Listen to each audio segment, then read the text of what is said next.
Bonjour.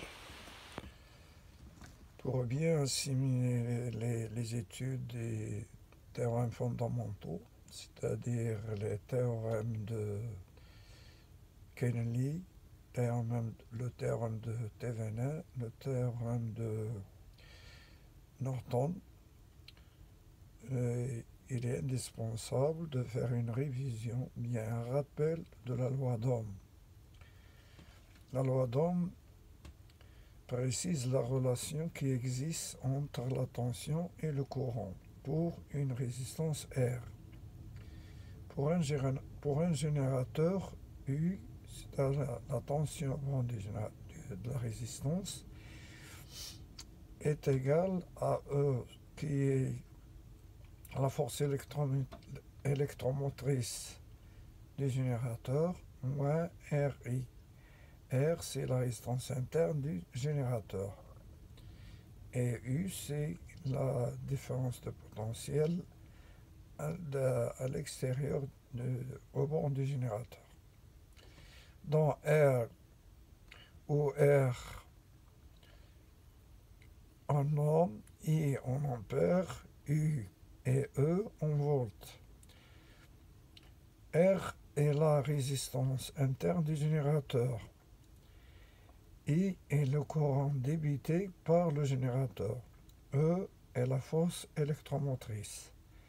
U est la différence de potentiel entre les bornes. Pour un récepteur, U, c'est-à-dire que la tension au borne du récepteur est égale à E' plus RI. E' c'est la force contre-électromotrice et R c'est la résistance interne du récepteur. Et I c'est le courant absorbé. Donc on a dit que R est la résistance interne du récepteur, I est le courant absorbé par le récepteur, E' est la force contre-électromotrice du récepteur, U est la différence de potentiel au bord du récepteur. Comme vous voyez dans ce schéma, on a un générateur, c'est lui qui nous produit du courant. On a un régulateur pour régler le courant de charge, un ampèremètre, un interrupteur et une batterie. Là, ce générateur peut être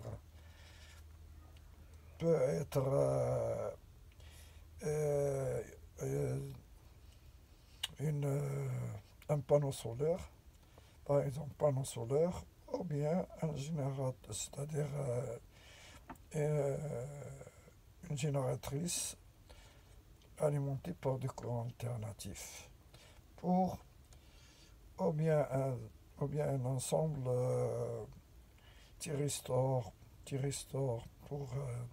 pour charger la batterie. Et là, c'est le récepteur qui est la batterie. Cette batterie-là se présente comme un récepteur parce qu'il absorbe du courant de charge. Là, il débite et là, un courant absorbé et le courant débité. Donc là, c'est le récepteur, c'est la force contre-électromotrice et le générateur, c'est la force électromotrice, FEM, et là, FCEM. Donc le rôle de la force contre-électromotrice est à l'origine de la transformation d'énergie électrique en une autre forme d'énergie, sauf thermique. Par exemple, faire à souder, bien faire passer un radiateur électrique, etc. Dans ce cas, on a la force électromotrice, on n'a pas force contre-électromotrice E' égale 0. Et on en trouve U égale RI, la résistance chauffante, U au bord, la tension au borne est égale à RI, et la résistance de l'appareil chauffant et le courant. Là, on a un exemple pratique voilà le générateur. Le générateur, ça c'est une pile, ça peut être tournante ou bien panneau solaire, ou quel que soit l'appareil qui produit du courant électrique. Alors là, on attaque un interrupteur. Là, c'est une lampe. Et là, un récepteur. C'est un moteur, un récepteur à courant continu. Là, c'est la force. Là, il crée une force contre-électromotrice. Et là, c'est la force électromotrice. Par exemple, quand on met l'interrupteur en marche, voilà, c'est un récepteur. Et tout ça, c'est la force contre-électromotrice et la force électromotrice. Et voilà, merci de votre attention et au revoir.